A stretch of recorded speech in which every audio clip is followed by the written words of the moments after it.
Sometimes cameras see and capture more than we're meant to see. In this video, we're uncovering the details of 5 of the most disturbing deaths ever caught on camera.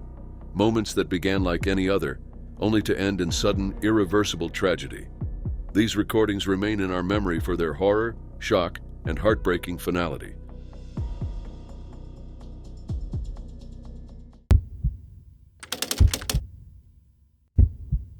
In April 2017, a devastating and deeply disturbing event shocked the world, unfolding not in private, but through the lens of social media. What began as a domestic conflict ended in a heartbreaking and despicable act of violence that was witnessed by hundreds of thousands, forcing a global reckoning with the dangers of live streaming technology and huge social media platforms. 20-year-old Woodason Wongtalay lived in Phuket, Thailand, with his partner, 21-year-old Jiranush Trirat, and their infant daughter, Natalie. The young couple had a turbulent relationship marked by frequent arguments, often sparked by jealousy. Woodason had a history of violence, and though he had previously served 2 years in prison, he remained controlling and volatile. Despite this, he had reportedly shown tenderness toward their daughter, caring for Natalie while Jiranush attended classes. Their fragile home life began to unravel further on the night of April 23, 2017. At approximately 3 a.m., during yet another heated dispute, Woodason confronted Jiranush after checking her phone. Convinced she had been unfaithful, he became threatening. Fearing for her life, Jiranush fled the house, leaving Natalie behind. When she returned hours later, both Woodason and the baby were gone. Her attempts to contact him were unsuccessful. By that evening, the full horror began to unfold. While scrolling through Facebook with her brother, Jiranush was confronted with a live video that would forever change her life. In a chilling 4-minute broadcast filmed from the rooftop of an abandoned hotel, Woodason was seen tying a rope and committing an unspeakable act. The footage, which showed the killing of 11-month-old Natalie, spread rapidly online. Though Jiranush only saw part of the video before turning away in shock, the damage had been done.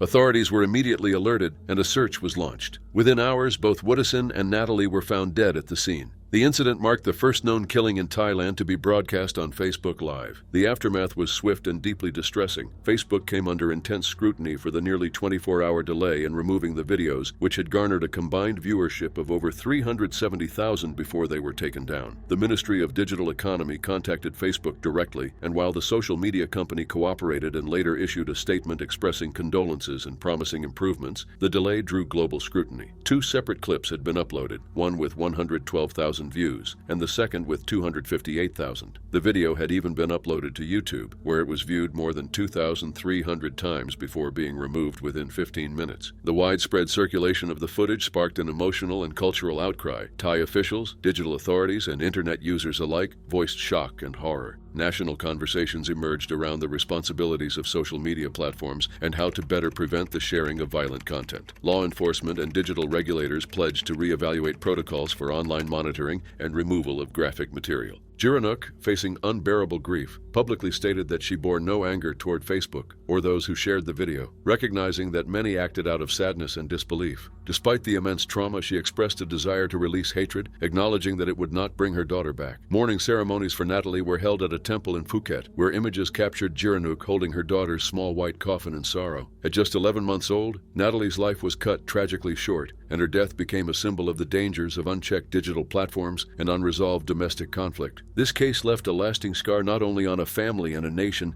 but on a global audience forced to witness one of the most haunting misuses of technology in recent memory. It remains a stark reminder of the responsibilities that come with powerful tools and the human toll when those tools fail.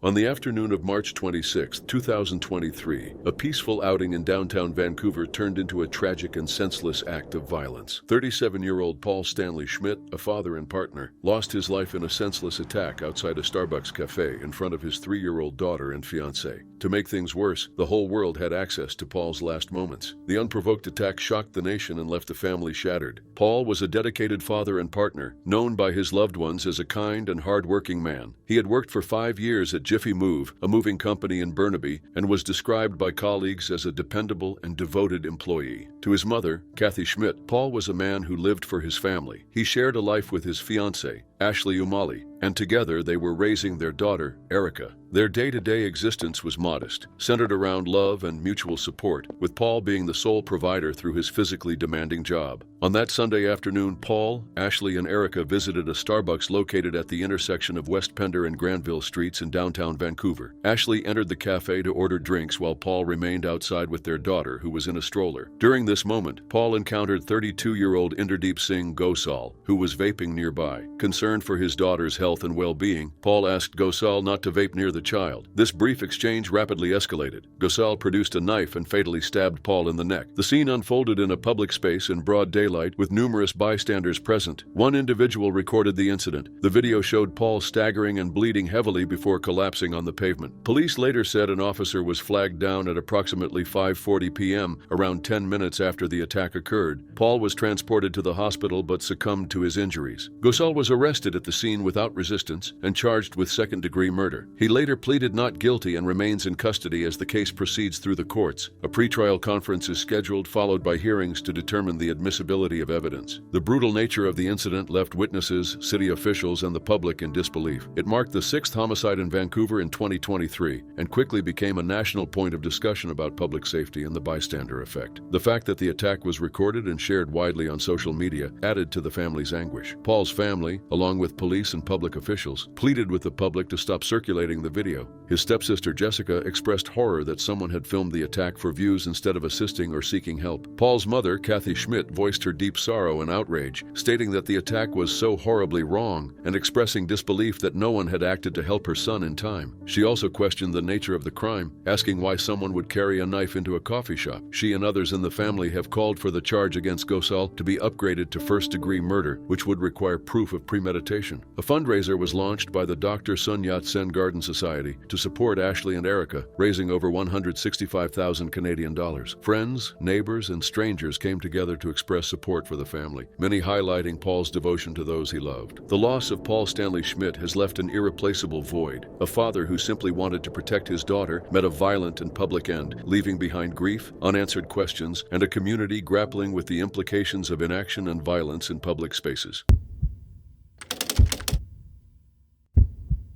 On the night of October 20th, 2004, triumph and glee filled the streets of Boston after the Red Sox completed a stunning comeback against the New York Yankees, clinching their first World Series appearance in nearly 2 decades. Among the thousands celebrating near Fenway Park was Victoria Snellgrove, a 21-year-old journalism student at Emerson College. What began as a night of shared joy ended in irrevocable loss when a crowd control tactic used by police took her life in a manner that stunned the city and nation as they watched it unfold. Victoria was a bright and promising student, known to family and friends as compassionate, determined, and full of life. A native of East Bridgewater, Massachusetts, she had transferred to Emerson from Fitchburg State College to pursue her dream of becoming a broadcast journalist. She was just days away from her 22nd birthday and had gone out that evening simply to be part of a historic moment for her beloved Red Sox. As Boston police responded to increasingly rowdy crowds, some individuals vandalizing property and throwing bottles, riot control measures were deployed near Fenway Park. Around 1:30 a.m. on October 21st, Officer Rochefort Million fired an FN-303 less lethal launcher into the crowd. The weapon, intended to disperse crowds with blunt force pepper spray pellets, was aimed at someone else but struck Victoria in the eye. The projectile fractured bone behind her eye, split into 9 pieces, and caused catastrophic brain trauma. Surveillance footage and eyewitness videos showed Victoria collapsing, bleeding heavily as bystanders called for help. Despite Brigham and Women's Hospital being less than a mile away, dense crowds delayed emergency access. Victoria was transported to the hospital, but the injuries proved fatal. She died at 12:50 p.m., less than 12 hours after being struck. Her death was captured on video, widely shared, and quickly became the focus of public scrutiny and national headlines. The Boston Police Department immediately came under intense criticism. Commissioner Kathleen O'Toole placed Officer Millian on paid leave and publicly accepted full responsibility for what had occurred, calling it a devastating tragedy. Though she emphasized that the weapon used was intended to reduce fatal outcomes, the reality was that its impact on Victoria was anything but non-lethal. The crowd where she stood was described as generally peaceful, and footage confirmed that she was not participating in any violent behavior. Her presence that night had been entirely lawful, a bystander caught in a catastrophic failure of judgment and crowd control tactics. The city's response unfolded swiftly. On May 2,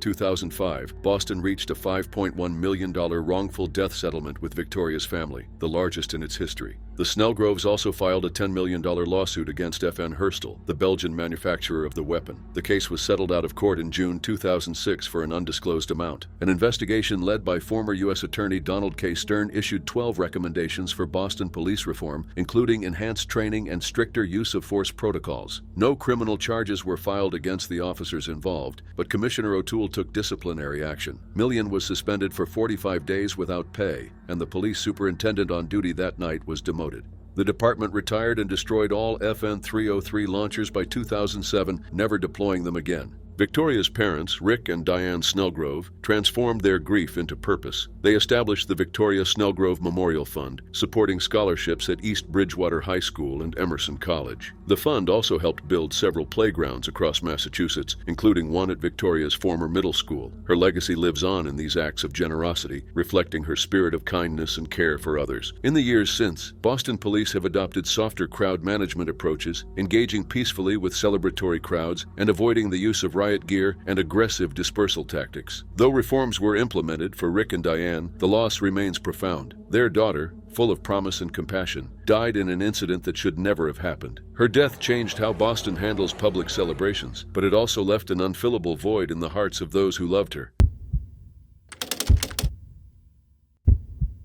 On a warm evening in 2024, a 33-year-old British-based jumper named Nathy Odinson climbed to the roof of a 29-story apartment building in Pattaya, Thailand. A thrill-seeker with a strong online following, Nathy was no stranger to high-risk stunts. He had documented numerous jumps before, including one just days earlier from a much lower building, but this time as he stood on the ledge with a camera recording and a friend filming nearby. What should have been another daring feat ended in a horrific fatal accident, one captured in real time. Born in Cambridgeshire and later residing in St. Neots, Nathy had become a seasoned figure in the extreme sports world. With an estimated 5,000 jumps performed globally, he was widely considered an expert. He also worked in Pattaya at a skydiving school, taking customers on tandem dives and running a sky photography business. His social media showcased his love for the sport, often sharing images of himself mid-air, arms extended, wearing his trademark green helmet and Vans shoes. Friends and followers admired his skills and fearless approach to life, frequently leaving messages of respect and awe under his posts. On the night of the incident, Nathy accessed the rooftop of the Lumpini Ville Naklua building with a friend.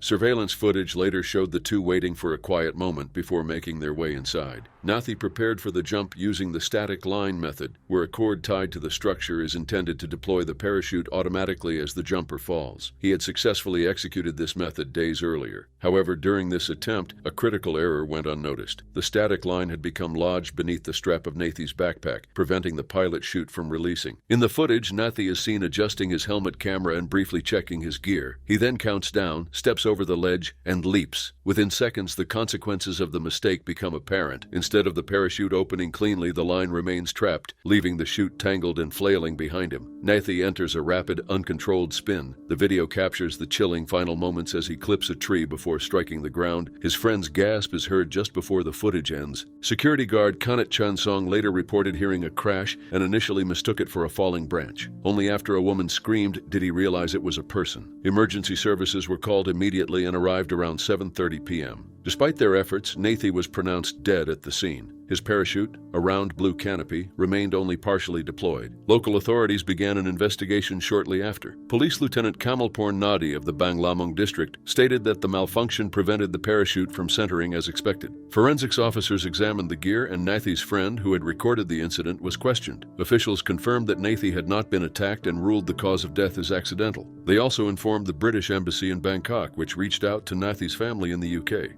It later emerged that Nathy had jumped from the same building before, despite the risks posed to pedestrians below. Staff confirmed that such stunts were prohibited and that he had previously entered the premises illegally for similar purposes. The footage, which circulated widely, left many in shock, especially given Nathy's extensive experience. Fellow skydiver Jimmy Andrews, who also lives in Thailand, noted that the mistake, though fatal, should have been caught during the final check. He, like others in the community, was stunned that someone so experienced had overlooked such a critical detail. Tributes soon flooded Nathy's final social media posts. His brother, Ed Harrison, described him as joyful, fun-loving, and deeply admired, especially by his nieces and nephews. The base jumping community, as well as clients and friends, expressed sorrow and disbelief. Despite his reputation for defying gravity and embracing danger, Nathy's death underscored how even the most seasoned athletes are vulnerable to fatal missteps. collapse. What was meant to be another thrilling video became a tragic document of a life lost in seconds.